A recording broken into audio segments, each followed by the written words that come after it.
आज हमारे बीच में मिथिलेश दुबे जी हैं।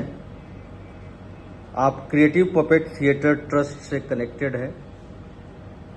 ये एक मौका है हम सब के लिए कि पपेट को जानने का, समझने का और देखने का है। ये मनोरंजन का साधन ही नहीं है।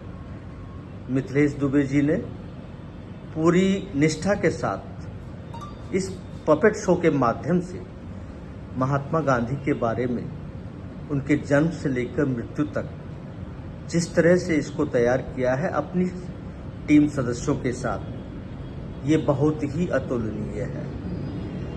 आज जेबी एकेडमी में सायं 6 बजे इस कार्यक्रम का संपन्न करेंगे और इस कठपुतली, जिसको हम पपेट कहते हैं, उसके माध्यम से गांधी जी के जीवन, जो भी उनका 1869 से लेकर के 1948 तक का जो भी उनका योगदान देश को आज़ाद कराने में रहा और हम भारतीयों को आगे बढ़ाने के लिए, उनका उत्थान करने के लिए था, उस बारे में प्रदर्शन होगा।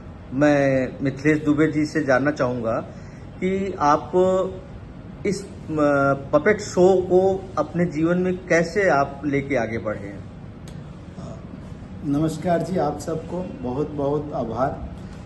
ये मौका है जेबी एकेडमी में गांधी जी के पूरे जीवन वृत्तांत को कठपुतलियों के जरिए दिखाने का। आपको जानकर आश्चर्य होगा कि 2006 से ये नाटक हम लोग कर रहे हैं और भारत के अब तक करीब 15 राज्यों में इसके 15,000 से ऊपर शो कर चुके हैं। और ये मौका है कि अयोध्या में, फैजाबाद में ये तीसरी बार हम लोग आए हैं और ये प्रदर्शन करेंगे। इस नाटक के पीछे एक बहुत लंबी कहानी है और जो जुड़ी हुई है महात्मा गांधी के जीवन से ही। महात्मा गांधी के सेक्रेटरी थे महादेव देसाई। महादेव देसाई के पुत्र थे नारायण भाई देसाई। नारायण भाई देसाई पूरे देश में गांधी कथा कहते थे। अभी वो हम लोग के बीच में नहीं रहे, लेकिन जयपुर में जब उन्होंने गांधी कथा कही थी 7 दिन की, उसके बाद हम लोग पूरा उनके साथ बैठे थे और चर्चा हुई थी कि हम लोग उनको प्यार से बापू भाई कहते थे। बाबू भाई कहता है, बाबू भाई आप तो कथा कह के जा रहे हैं, आगे इसको हम लोग कैसे ले जाए। तो उन्होंने कहा था कि हम लोग का जो काम है वो मैं कर रहा हूँ, अब तुम लोग की जिम्मेदारी है कि तुम लोग कैसे गांधी को लोगों तक ले जाते हो। उसके बाद हम लोग के मुख्यतः ये था कि बच्चों के बीच में गांधी को कैसे ले जाएं, और उसके लिए फिर हम लोगों ने 2005 में प्लानिंग की इसकी। और उस समय देश में उन सारे जगहों पे गए जहाँ पे गांधी जी भारत में रहते थे। साबरमती आश्रम, आगा खां पैलेस और उनके जन्म स्थान पे, पूरे देश में गांधी जहाँ जहाँ पे रहे, जो भी आश्रम में रहे वहाँ पे गए। और जिन लोगों के साथ उन दिनों गांधी जी के साथ जिन लोगों ने काम किया था, जीवित थे, उन लोगों से मुलाकात की, उनसे मिले। और फिर ये कॉन्सेप्ट बना क्योंकि गांधी जी को क्या कठपुतलियों के जरिए बनाया जा सकता है, किया जा सकता है। और ये फिर हम लोगों ने सारे लोगों से बात करके, विचार करने के बाद 2006 में 1 साल लगे इस नाटक को तैयार करने में। 2 अक्टूबर 2006 को हम लोगों ने पहला आयोजन जयपुर के प्राकृतिक चिकित्सालय में किया था। वहीं विनोबा ज्ञान मंदिर है, उसमें किया था। और तब से लगातार ये नाटक पूरे भारत में हम लोग करते आ रहे हैं। इसमें दुबे जी, मैं आपसे ये जानना चाहूँगा कि आज की जो पीढ़ी है वो शायद गांधी जी से दूर होती जा रही है। जब आप अपने पपेट के माध्यम से गांधी जी के बारे में वहाँ प्रस्तुत करते हैं कार्यक्रम, तो छात्रों में जो युवा है, जिसको आजकल जेन जी भी बोलते हैं हम लोग, उनके ऊपर इसका क्या प्रभाव पड़ता है? जी, आपने बिल्कुल सही कहा। अभी बहुत सारी चीज़ें बदल गई है, पढ़ाई का सिस्टम भी बदला है।